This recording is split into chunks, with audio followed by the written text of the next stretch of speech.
Hello baby, আজকে রাতে দিবা?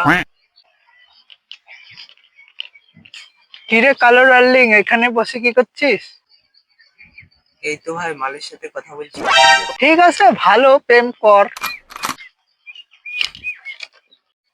কি বলছো? জোরে বলো। খাওয়া দাওয়া করোনি নাকি? মুখ দিয়ে কথা বের আছে না?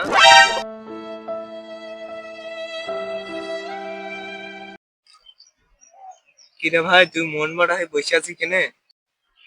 ভাই আজকে আমার ব্রেকআপ হয়ে গেছে। তা ভালো, এখন সিঙ্গেলই থাক। হ্যাঁ বেবি বলো।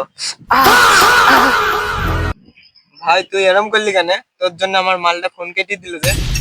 বোকা চোদা, আমার সাথে কি করেছিলে একবার ভেবে দেখ। হ্যালো বেবি, কালকে ডোজটা কেমন দিলাম? কিরে ভাই, মালটার সাথে কথা বলছিস নাকি? ওই দিক যা বাড়া, বিরক্ত করিস নি। শালাকে যে করে হোক ব্রেকআপটা করে দিতেই হয়। শালাকে মজা দেখিস। হ্যালো বেবি, হ্যাঁ।